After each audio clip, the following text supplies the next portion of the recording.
అందరికీ నమస్కారం. రాజకీయాల్లో పార్టీ పెట్టడం అనేది ఒక సాహసం. దాన్ని నిలబెట్టుకోవటం అనేది ఒక గొప్పతనం. పార్టీ నిలబెట్టుకోవటం అనేది అంత చిన్న విషయం కాదు.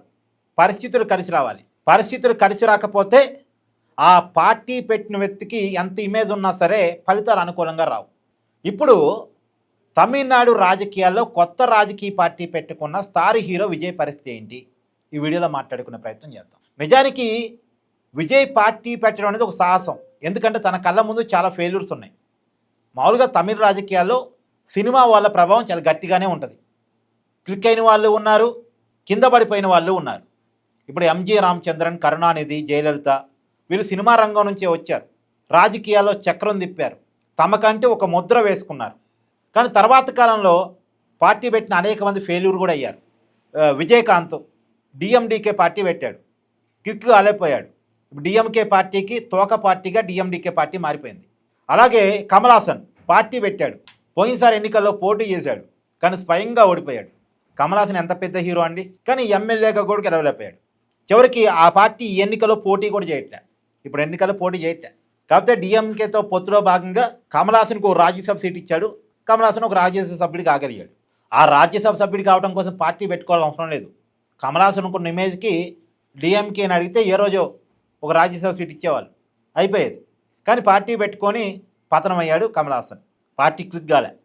సరే, రజనీకాంత్ దక్షిణాదిలోనే అతిపెద్ద సూపర్ స్టార్గా మనం పిలుచుకుంటూ ఉంటాం. తమిళనాడులో రజనీకాంత్కు ఉన్న క్రేజ్ ఏ హీరోకి ఉండదు. కానీ పార్టీ పెట్టదామనుకొని అనౌన్స్ కూడా చేసి వెనక్కి వెళ్ళిపోయాడు. ఎందుకంటే సర్వేలు చేయించుకుంటే పార్టీ క్లిక్ కావడం చాలా కష్టమని ఆయనకు అర్థమైంది. పైగా అసలు రజనీకాంత్ వెనకాల బీజేపీ ఉంది, మోడీ ఉన్నారు, అయినా సరే భయపడ్డాడు. ఇన్ని తన కళ్ళ ముందు కనపడుతున్నప్పటికీ కమల్ హాసన్ ఫెయిల్యూర్ కనపడుతుంది, విజయకాంత్ ఫెయిల్యూర్ కనపడుతుంది, రజనీకాంత్ బ్యాక్ స్టెప్ కనపడుతుంది. ఇన్ని కనపడుతున్నప్పటికీ కూడా సాహసం చేసి విజయ్ టీవీకే పార్టీ పెట్టడం కాదు, చాలా ఖర్చు కూడా పార్టీ కోసం పెట్టాడు. చాలా శ్రమ పడ్డాడు, ఖర్చు కూడా పెట్టాడు. పార్టీ పెట్టడానికంటే ముందు కొన్ని సంవత్సరాల ముందు నుంచి గ్రౌండ్ వర్క్ స్టార్ట్ చేశాడు. ఫ్యాన్స్ అందరినీ ఒక వేదిక మీదకి తీసుకురావటం, తనకున్న అభిమానం అందరినీ కూడా వాళ్ళతో కమిటీలు వేసుకోవటం, గ్రౌండ్లో తనకు అనుకూలంగా ఒక రాజకీయ వాతావరణాన్ని క్రియేట్ చేసుకోవడం, తర్వాత పార్టీ పెట్టడం. పార్టీ పెట్టే క్రమంలో ఐపాక్ ప్రశాంత్ కిషోర్ టీంతో ఒక ఒప్పందం కుదుర్చుకున్నాడు విజయ్. ప్రశాంత్ కిషోర్తో ఒప్పందం అంటే మీకు తెలియదు కాదు, 100 కోట్ల వ్యవహారం. ప్రశాంత్ కిషోర్తో ఒప్పందం చేసుకొని ప్రశాంత్ కిషోర్ స్ట్రాటజీలు, సలహాలు తీసుకుంటూ అతని సలహాల మేరకు భారీ బహిరంగ సభలు, భారీ ప్రచార సభలు చాలా పెద్ద ఎత్తున నిర్వహించాడు. అయితే మధ్యలో జరిగిన తొక్కిసలాట్లు విజయ్కి చాలా పెద్ద మైనస్ అయింది. ఒక ప్రధానమైనటువంటి తొక్కిసలాట, అనేక మంది మరణించినటువంటి ఆ సంఘటన విజయ్కి చాలా మైనస్ అయింది. విజయ్ కేసులో ఎదుర్కొన్నాడు. బట్ అసలు తొక్కిసలాట ముందుకు విజయ్ క్రేజ్ ఒక రకం, తొక్కిసలాట తర్వాత విజయ్ క్రేజ్ మరొక రకం. విజయ్ గ్రాఫ్ అమాంతం పడిపోయింది. పార్టీ పెట్టినప్పుడు విజయ్కి వచ్చినటువంటి ఊపు కానీ గ్రాఫ్ కానీ ఒక రకంగా ఉంది. తర్వాత కాలంలో విజయ్ గ్రాఫ్ అమాంతం పడిపోయింది. సరే, తర్వాత కూడా దాన్ని కొద్దిగా సరి చేసుకునే ప్రయత్నం చేశాడు. మొన్న ఎన్నికల ప్రచారంలో కావచ్చు, ప్రచారానికి సంబంధించిన స్ట్రాటజీలో కావచ్చు, ఇచ్చిన హామీల్లో కావచ్చు, తర్వాత క్యాండిడేట్ సెలెక్షన్ సూపర్. అసలు క్యాండిడేట్ సెలెక్షన్ అయితే చాలా బాగుంది విజయ్ది. 234 స్థానాల్లో పోటీ చేశాడు. తన కారు డ్రైవర్కి సీట్ ఇచ్చాడు. చాలామంది చదువుకున్న వాళ్ళకి అవకాశాలు ఇచ్చాడు. విజయ్ రాజకీయాల్లో సరికొత్త రూపం చూపించబోతున్నాడు అనేటువంటిది సంకేతాలు ఇచ్చాడు. కాదు, అప్పటికే విజయ్ గ్రౌండ్ దెబ్బతింది. మైనస్ ఏంటంటే విజయ్ గ్రౌండ్ అప్పటికే దెబ్బతింది. తొక్కిసలాటకి మళ్ళా రికవరీకి మధ్యలో ఉన్న గ్యాప్లో బేస్ దెబ్బతింది. అంటే విజయ్ కాదు పోటీలో ఉంది అనేది, విజయ్ అధికారం రావడం కోసం కాదు, విజయ్ చిన్న పార్టీ అనే ముద్ర పడిపోయింది.